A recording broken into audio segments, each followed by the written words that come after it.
오늘 하나님께서 우리에게 주시는 말씀은 야고보서 3장 13절에서 18절입니다. 야고보서 3장 13절에서 18절 말씀, 제가 봉독해 드리겠습니다.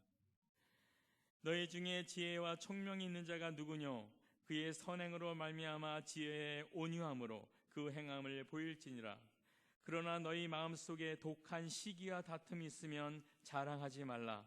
진리를 거스려 거짓하지 말라. 이리한 지혜는 위로부터 내려온 것이 아니요 세상적이요 정욕적이요 마귀적이니 시기와 다툼이 있는 곳에서는 요란과 모든 악한 일이 있음이라. 오직 위로부터 난 지혜는 첫째 성결하고 다음에 화평하고 관용하고 양숭하며 긍휼과 선한 열매가 가득하고 평벽과 거짓이 없나니 화평케 하는 자들은 화평으로 심어 의의 열매를 거두니라. 아멘.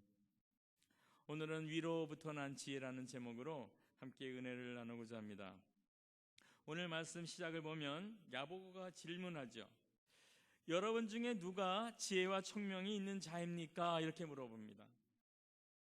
만일 누군가 그렇다 대답한다면 그 이어지는 질문이 하나 더 있어요.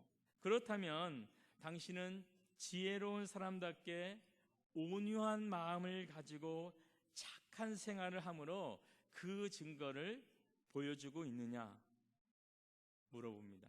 그러면서 이것을 하라고 요청하는 것이죠. 선행의 행함을 통해서 보여달라는 것이죠. 그리고 18절을 보면 화평케 하는 자들은 화평으로 심어 의의 열매를 거두니라 이렇게 되어 있어요. 보여져야 하고 열매로 나타나야 된다는 것이죠. 그 지혜는 그 삶 속에서 온유한 마음에서 나오는 선한 행위라 그랬는데, 이 온유한 마음이 무엇입니까? 온유가 무엇이에요?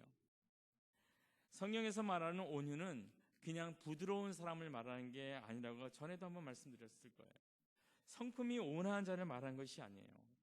강력한 힘과 능력이 있지만 이것을 제 멋대로 자기가 원하는 대로 마음대로 쓰는 것이 아니고 통제하에 이것을 사용해야 될 때 사용할 줄 아는 것, 이것이 온유하다는 단어의 의미입니다. 원어적인 표현이 야생마를 길들일 때 이 온유라는 단어를 사용했어요. 야생마가 얼마나 힘이 넘칩니까? 하지만 야생마는 통제가 안 돼요. 그런데 이 야생마의 입에 재갈을 하나 먹히면 사람이 원하는 대로 그 강력한 힘과 능력을 사용할 수 있게 된 것이죠. 이거를 온유라 그러는 것입니다. 예수님도 온유한 분이셨죠. 그러나 예수님은 모든 사람에게 부드럽고 온화하게만 대했던 분이 아니에요. 그 능력과 강력한 힘을, 그 지혜를 오직 하나님의 뜻을 이루고 하나님의 영광을 위해서 통제하여 사용하셨던 분이에요. 베드로가 칼을 들어서 예수님을 잡으러 온 사람의 한 사람의 귀를 쳐서 떨어뜨렸습니다. 그러자 예수님이 그 귀를 붙여주시면서 검을 쓰지 말라고 얘기를 해요. 그러면서 내가 지금이라도 12영이라는 천사 군단을 부를 수 없는 줄 아느냐? 내가 그를 불러서 사용할 수 있는 능력이 있지만 내가 이것을 참고, 왜? 아버지의 뜻과 인류의 구원이라는, 그래서 하나님께 영광을 돌리기 위한 그 뜻을 이루기 위해서 통제하고 제어하고 있는 것입니다. 이것이 바로 온유라는 것이에요. 오늘 말씀에서는 위로부터 난 지혜와 그리고 땅 위에서 난 지혜로 이렇게 대조하여 구분하고 있습니다. 지혜를 지성으로 본다면 이 두 가지는 구분할 수가 없어요. 그런데 지혜는 바로 삶의 태도이고 인간 관계에 관한 것이기 때문에 다른 것이에요. 다시 말하면 지혜는 지식이 아니라 인생을 어떻게 살 것이냐에 대한 문제인 것이에요. 그렇기 때문에 위로부터 난 지혜는 그 삶과 관계를 형성해 나갈 때 그 동기가 온유한 마음, 예수님과 같은 온유한 마음으로 선행을 하고자 해서 화평과 의의 열매를 이루고 있느냐 그렇지 않느냐의 그 기준이 있다는 것이에요. 위로부터 나지 않은 지혜는 땅의 지혜지요, 세상의 지혜입니다. 이것은 14절에서 16절에 잘 나와 있죠. 그러나 너희 마음속에 독한 시기와 다툼이 있으면 자랑하지 말라. 진리를 거스려 거짓하지 말라. 이러한 지혜는 위로부터 내려온 것이 아니요 세상적이요 정욕적이요 마귀적이니 시기와 다툼이 있는 곳에는 요란과 모든 악한 일이 있음이라. 위로부터 나지 않은 지혜는 그 동기가 뭐라고 했습니까? 시기와 다툼이나 정욕이라는 것이죠. 마귀와 같이 악함에서 온다는 것이에요. 아무리 멋진 일, 굉장한 일을 해냈다 해도 그 동기가 시기심이라면, 그 동기가 다툼에서 비롯됐다면, 아니면 정욕을 채우기 위한 것이라면 이것은 하나님 앞에서 온전히 쓸 수 없다는 것이죠. 하늘의 지혜가 아니라는 것이에요. 결국 그 열매는 거기에는 요란함과 그리고 악한 일만 남게 된다는 것입니다. 제가 이렇게 말씀드리는 것은 세상적이고 정욕적이고 마귀적인 지혜가 성공하지 못한다는 의미는 아니에요. 성공하는 것처럼 이 땅에 보여질 수도 있습니다. 하박국 선지자가 그것 때문에 고민하면서 하나님한테 묻잖아요. 왜 이렇게 묻습니다. 왜 악한 사람이 형통하는 것처럼 보입니까? 하고 답답해서 물어요. 그 시대에도 있었고 지금도 악한 사람들이 형통한 것처럼 보일 때가 있습니다. 하지만 우리 눈에 어떤 사람이 복수를 위해서 끊임없이 노력하다 성공하고, 아니면 돈에 대해서 감정이 있어서 다른 사람을 누르고 생각을 하지 않고 모든 자기가 할 수 있는 일을 동원해서 재벌이 된다 할지라도 그것이 성공이 아니라는 것이죠. 그것은 하늘로부터 온 지혜가 아니라는 것이죠. 성공하는 것처럼 보인다 해도 아니라는 것이죠. 무너질 날이 곧 온다는 것이에요. 구약에서 한 예를 한번 찾아볼까요? 열왕기상 21장을 보면 나봇의 포돈 사건이 있을 겁니다. 잘 아실 것이에요. 나봇이라는 사람이 있었죠. 그가 포도원을 갖고 있었는데 아합 왕이라는 사람이 있었어요. 왕인데도 불구하고 그 자그마한 밭을 자기게 되기를 원했습니다.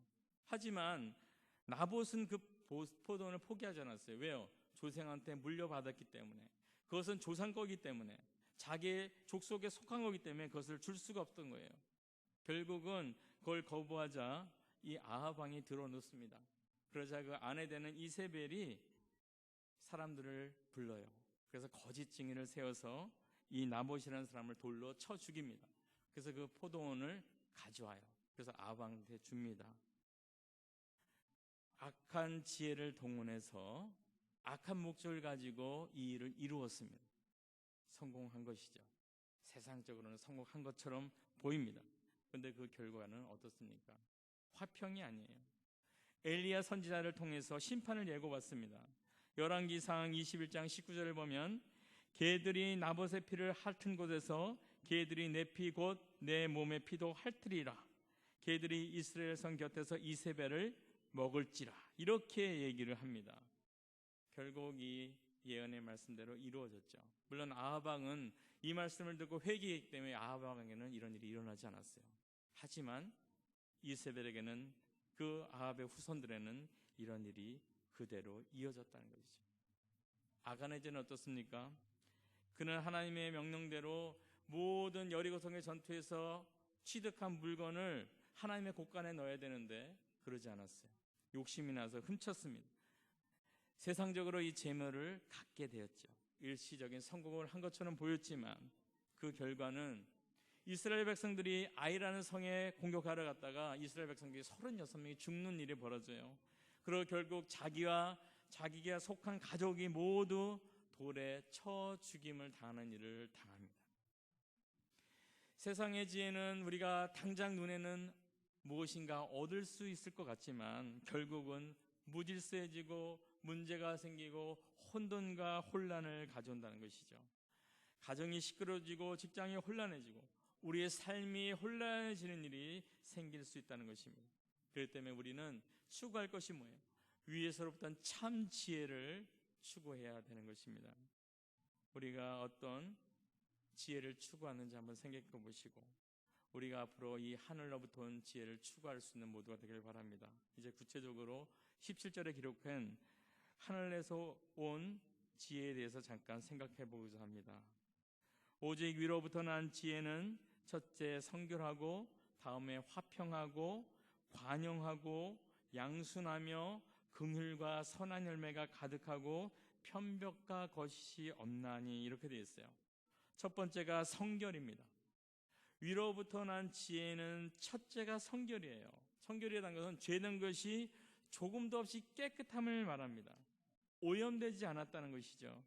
요한일서 3장 3절에 보면 주를 향하여 이 소망을 가진 자마다 그의 깨끗하심과 같이 자기를 깨끗하게 하느니라 이렇게 되어 있어요. 이 성결은 예수님의 성품을 표현할 때 설명하는 것 중에 하나예요. 우리는 예수님을 닮아 성결해야 된다는 것이죠. 뭔가 속이고 거짓말을 한다면, 깨끗하지 못하다면 우리가 이 땅에서 사실은 존경받을 수가 없어요. 이 땅이 우리가 그러잖아요. 속이지 않으면 살 수 없다 하지만 그래도 사람들은 속이는 사람은 신뢰하지 않습니다. 잠언 10장 9절에 보면 바른 길로 행하는 자는 걸음이 편안하려니와 굽은 길로 행하는 자는 드러나니라. 바른 길로 가는 자는, 속이지 않는 자는 그 평안이 있다는 것이죠. 하지만 굽은 길로 행하는 자는 그 거짓됨이 드러난다는 것이죠. 지혜로운 사람은 이쪽에서 이렇게 말하고 저쪽에서 저렇게 말하지 않는다는 것이에요. 이민의 삶 가운데서 가장 힘들었던 부분이 뭐냐면 이 사람의 말과 저 사람의 마음이 틀리다는 것이었습니다. 이 사람이 말하면 저 사람은 정말 나쁜 사람 같고, 저 사람 말을 듣다 보면 이 사람이 정말 나쁜 것 같고, 정말 사람을 힘들게 만드는 게 이런 이야기인 것 같아요. 이 사람한테는 이렇게 얘기하고 또 다른 사람한테는 또 다르게 얘기하고, 이것은 거짓입니다. 그렇다면 이렇게 한다면 자기가 거짓이 언젠가 드러나는 것 때문에 걱정할 수밖에 없어요. 우리가 성결하지 못하다면 우리의 삶에 안정이 없습니다. 왜요? 언제 거짓이 드러날지 모르기 때문이죠. 그래서 위에서부터 난 지혜를 소유한 사람의 특징은 성결하다는 것입니다. 두 번째는 화평입니다. 화평하고 위로부터 나는 지혜가 있는 사람은 화평을 유지하면서 살아간다는 것이죠. 화평은 어떤 개념적인 평화를 얘기하는 것이 아니고 실질적으로 평화를 이루어가는 것을 말합니다. 우리가 평화를 이루어가는 사람이 돼야 돼요. 다툼거리를 찾지 말아야 된다는 것이죠. 잠언 30장 20장 3절에 보면 다툼을 멀리하는 것이 사람에게 영광이어들 미련한 자가 자마다 다툼을 일으키니라 이렇게 됐어요. 지혜로운 자는 다툼을 피한다는 것이에요. 그런데 미련한 자는 다툼을 찾아다닌다는 것이에요. 그럼 어떻게 하면 다툼을 일으키지 않을 수 있을까요? 저도 실수한 부분인데 다툼이 잘 일어난 경우가 여러 가지였겠지만 세 가지로 요약해보면 비교할 때 하고 비난할 때 하고 그리고 뭔가 분노할 때입니다. 작은 일에 분노할 때. 비교는 어떤 것이에요? 우스운 예화가 있는데 아버지가 아들에게 이렇게 묻습니다. 아들이 보니까 시간을 너무 낭비하는 것 같아요. 너 나폴레옹이 내 나이에 뭘 했는지 알아? 그러니까 아들이 아버지한테 대답하는 게 아니고 반문합니다. 아버지 혹시 그러면 나폴레옹이 아버지 나이에 뭘 하셨는지 아세요? 라고 물은 것이에요. 물론 이건 좋지 않은 아들의 예입니다. 아들이 아버지한테 이러면 안 되죠. 하지만 여기서 생각하고 싶은 것이 있었어요. 뭐냐면 비교라는 것이죠. 우리가 누군가 다른 사람을 누군가 비교하는 건 쉽게 할 수 있어요. 하지만 내가 누군가 비교 당하는 것은 굉장히 못 참을 분노를 일으키게 만든다는 것이죠. 다툼이 생길 수밖에 없다는 것이죠. 내가 연류가 되면 힘든 것이에요. 저도 신혼 때 제 아내를 비교를 했었어요. 그래갖고 우리 어머니는 이랬는데 우리 형수님은 일하셨는데 우리 누님은 일했는데 이렇게 비교를 했습니다. 그래서 결국은 제가 미련했죠. 다툼이 일어날 수밖에 없는 겁니다. 비교하면서 다툼이 일어나요. 내 친구 남편은 이랬는데 내 친구 아내는 이러는데 우리 친구 아들은 이런데 우리 친구 딸은 이런데 이런 비교는 사람을 화나게 만들고 그리고 다툼을 일으킬 수밖에 없습니다. 비난하는 것도 그렇죠. 네가 그랬어. 너 때문이야. 책임져. 이런 말들은 압니다. 실수한 사람은 알아요. 근데 그것을 확인하는 것, 이것 때문에 또 분노가 일어나고 다툼이 일어나요. 작은 일에 분노하는 것, 조급하게 대처하는 것, 이런 일들이 다툼을 가져옵니다. 그렇기 때문에 우리는 화평을 위해서 이 다툼 거리들을 우리들이 만들어가지 말아야 돼요. 마태복음 5장 9절에 이렇게 돼 있잖아요. 화평케 하는 자는 복이 있나니 저가 하나님의 아들이라 일컬음을 받을 것이요 라고 되어 있어요. 화평케 하는 자가 복된 자예요. 바로 하늘의 지혜를 얻은 자는 화평케 하는 자입니다. 복된 자가 되어야 되는 것이죠. 세 번째로 하나님으로부터 난 지혜의 특징은 관용이에요. 관용이 뭡니까? 온화하고 너그러운 마음이죠. 사려 깊은 것이에요. 사려 깊다는 것이 무엇입니까? 다른 사람의 감정을 깊이 생각해 준다는 것이에요. 다른 사람의 감정을 무시하지 않는다는 것입니다. 사람들이 곧장 실수하는 것이 무엇입니까? 다른 사람의 감정을 무시하는 것이에요. 왜요? 내가 느끼지 못하기 때문에. 내가 느끼지 못하는데 저 사람은 느껴요. 그러면 그것을 이해하고 정말 그럴까 하고 생각해 봐야 되는데 그게 아니고 대부분은 야, 그럼 왜 그래? 뭐 기분 나쁜 일이야. 이렇게 얘기를 많이 합니다. 특히 우리 남성들이 아주 섬세한 여성들의 그 감정을 이해 못할 때가 많아요. 저도 그런 실수를 많이 하는데 저는 기분도 나쁘지 않고 저는 뭐 불쾌하지도 않고 괜찮아요.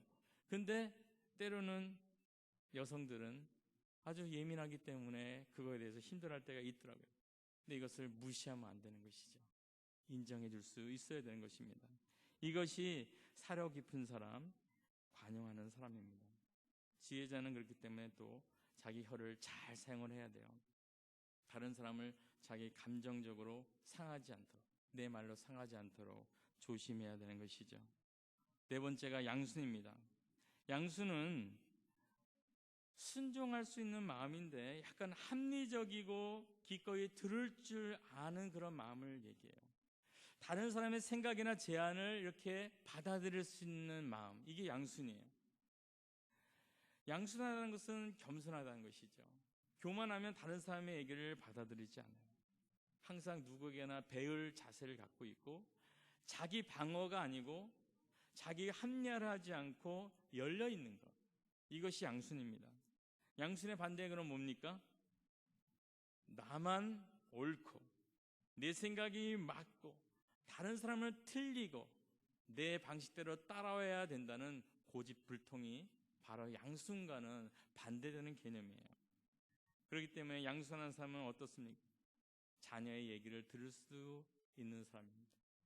자기보다 좀 가진 것이 없어 보이고 무식해 보이는 사람의 말도 귀를 기울일 줄 알아야 돼요. 아랫사람의 의견에도 귀를 기울여 줄 수 있는 사람, 열린 마음을 갖는 게 바로 양순한 사람입니다. 물론 어떤 결정을 본인이 스스로 내리지 말라는 건 아니에요. 그러나 필요할 때는 내가 항상 옳다는 이 교만은 내려놔야 된다는 것이, 이것이 항상 문제입니다. 내가 옳다는 생각을 갖고 있기 때문에 다른 사람의 생각은 맞지 않은 것이, 받아들이지 않아요. 하지만 필요하다면 때로는 내 생각을 내려놓고 다른 사람의 의견을 존중해 주는 것, 이것이 바로 양순한 사람입니다. 그러다 보면 방어하지 않아요. 많은 경우에 방어를 많이 합니다. 뭔가 비난을 당할 방어해요. 방어적인 태도. 이것은 양순한 태도가 아닙니다. 받아들일 수 있는 태도. 잠언 12장 15절에 이렇게 얘기합니다. 미련한 자는 자기 행위를 바른 줄 여기나 지혜로운 자는 공고를 듣느니라. 공고를 듣는 사람, 양순한 사람입니다. 다섯 번째로 하늘에서 난 지혜는 긍휼과 선한 열매가 가득하다 그랬어요. 긍휼은 자비와 용서를 말하죠. 다른 사람의 실수를 들춰내지 않고 실수했다고 가능성이 없는 사람에게 낙인 찍어버리지 않는 것을 얘기합니다. 다시 기회를 주는 것이에요. 다른 사람이 어떤 일을 그르칠 때마다 잘못했다고 실수할 때마다 깎아내리는 것, 이거는 긍휼이 아닙니다. 세상의 지혜는 이렇죠. 다른 사람의 잘못을 못 본 채 넘어가지 않습니다. 오히려 집요하게 파헤칩니다. 그리고 약점을 결국은 잡아내요. 그리고 그 약점을 이용해서 자기의 이익을 위해 딜을 하는 것이죠. 이게 세상의 지혜예요. 세상의 지혜는 다른 사람의 약점을 잡아서 그걸 자기의 이익의 도구로 사용하는 것이에요. 그러면 유능한 사람이라는 칭찬을 받죠. 하지만 성경에서는 이런 사람은 어리석은 사람이라고 얘기합니다. 지혜로운 사람은 다른 사람의 잘못을, 허물을 덮어주는 사람이에요. 잠언 17장 9절을 보면 허물을 덮어주는 자는 사랑을 구하는 자요, 그것을 거듭 말하는 자는 친한 것을 이간하는 자니라.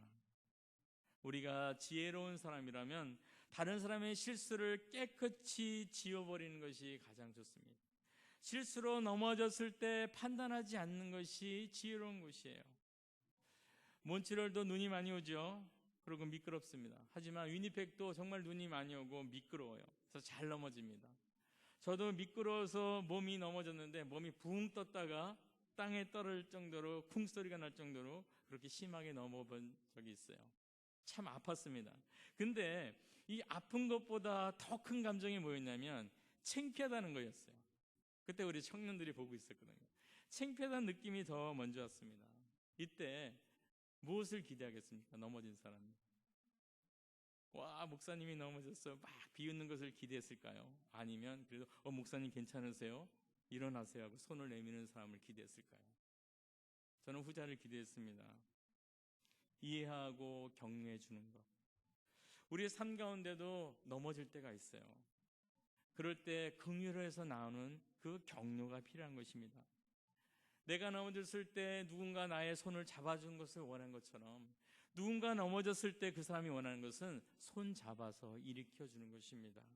잘못했다고 지적하고 왜 넘어졌냐고 따지는 것이 아니라 그 넘어진 상태를 인정해주고 힘을 주고 격려해주고 일으켜주는 것. 이것이 바로 긍휼입니다. 긍휼의 마음이 눈에 보이는 선한 열매로 맺히는 것이 지혜로운 사람의 삶인 것이죠. 여섯 번째 지혜는 편벽과 거짓이 없는 것입니다. 자기의 약점을 가장하지 않는다는 것을 얘기하죠. 고대 그리스 극장에는 종종 한 두세 사람이 전체 연극을 했다 그래요. 어떻게 했냐면 가면을 바꿔 써가면서 한 명이 뭐 5명, 6명의 역할을 해낸 것이에요. 그때마다 가면을 바꿔간 것이죠. 그들은 어떤 가면이든지 쓸 수 있었던 것이죠. 야고보는 우리가 지혜로운 사람이라면 거짓이 없어야 된다고 말해요. 가면을 쓰는 모습이 아니라는 것이죠. 사실 우리가 이 교회 안에서조차도 가면을 쓴다면 정말 삶이 힘들어질 것이에요. 교회는 어떤 곳입니까? 실제로 죄가 있는 곳이 교회예요. 문제가 벌어질 수 있는 것이 교회예요. 그리고 감정의 갈등이 있을 수 있는 것이 교회입니다. 그런데 만약 그 힘들고 아프고 힘든 것을 다 감춰버리고 아닌 것처럼 그렇게 우리가 서로 맞이하고 생활한다면 변화가, 치료가 일어날 수가 없는 것이에요. 이상한 교회가 되는 것이죠. 교회가 어떤 곳입니까? 우리의 솔직한 모습이 다 드러내지고 아픈 모습이 드러내지고 우리의 부끄러운 모습이 다 드러내지고 그것이 회복되는 것이 교회예요. 여기서 완전한 분이 어디 있습니까? 누구나 다 부족한 부분이 있고 약점이 있어요. 지혜로운 사람은 정직하고 개방적이라는 것이죠. 거짓의 사람이 아니고 참되고 진실로 믿을 수 있는 사람, 보는 것이 실제 그대로인 사람. 우리 피터 알죠? 피터가 한 번은 그러더라고요. 야, 너 대단하다 그랬더니 너 갖고 있는 뭐 숨겨놓은 게 많지 그랬더니 아니에요 목사님, 저는 봉투에 비닐봉투예요. 투명해요. 제 모습이 그대로예요 하고 얘기를 하더라고요. 자기가 지금 보이고 있는 모습이 자기의 본 모습이라는 것이죠. 참 듣기 좋았습니다. 교회에서 우리가 그렇게 자기의 있는 그대로의 모습을 드러낼 수 있다면 얼마나 좋겠습니까? 그리고 그걸 서로 이해해주고 서로 도울 수 있는 상태, 이것이 바로 교회 안에서 우리들이 일어났으면 하는 그런 편벽과 거짓됨이 없는 모습이 아니겠습니까? 잠언 28장 13절에 이렇게 얘기합니다.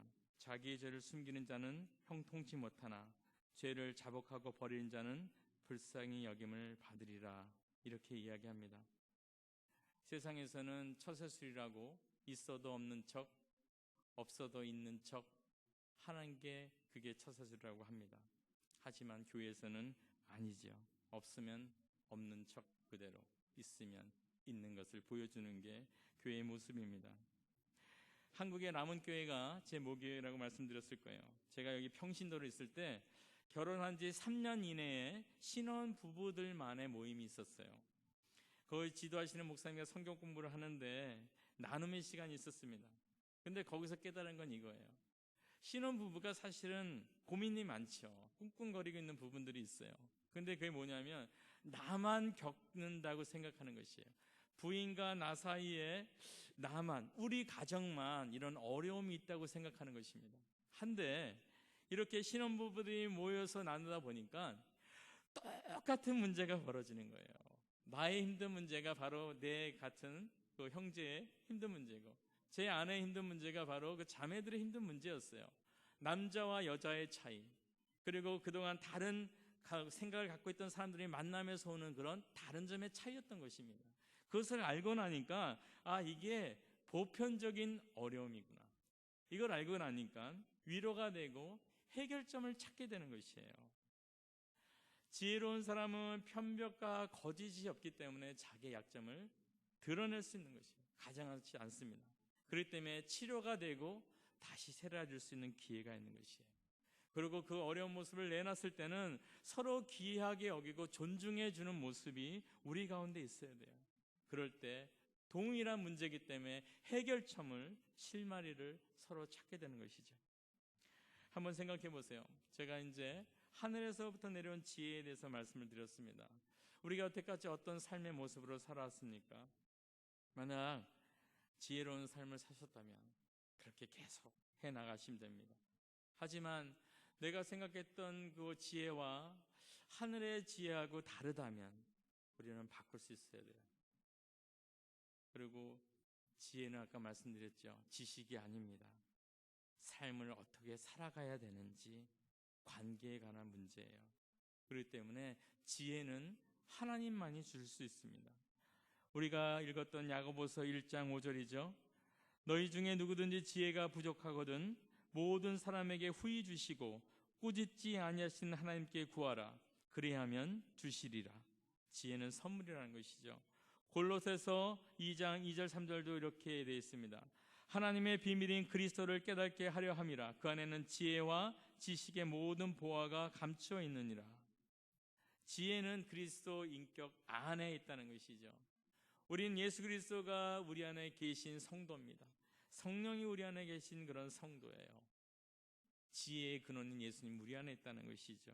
이분께 지혜를 구할 때 우리는 우리 삶 가운데서 하나님이 주시는 그 지혜를 가지고 살 수 있는 것이에요. 말씀을 정리합니다. 지혜는 위로부터 난 지혜와 그렇지 않은 세상 지혜가 있다고 말씀드렸어요. 그것을 구별할 수 있는 그 기준은 삶이라고 말씀드렸습니다.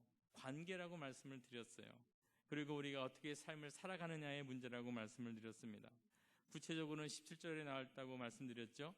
그리고 위로부터 나지 않은 지혜는, 이 세상의 지혜는 그 동기가 시기와 다툼이나 정욕이나 마귀와 같은 악함에서 나온 것이라고 말씀드렸어요. 그리고 결론은 요란과 악한 일만이 남게 된다고 말씀드렸습니다. 우리가 이 두 지혜를 비교해보고 만약 우리가 잘못되고 멈춰야 될 부분이 있다면 회개하고 돌아서야 돼요. 우리가 잠깐 회개에 대해서 생각하면 이런 것이죠. 회개는 가던 길을 잠시 멈추는 것이 회개가 아닙니다.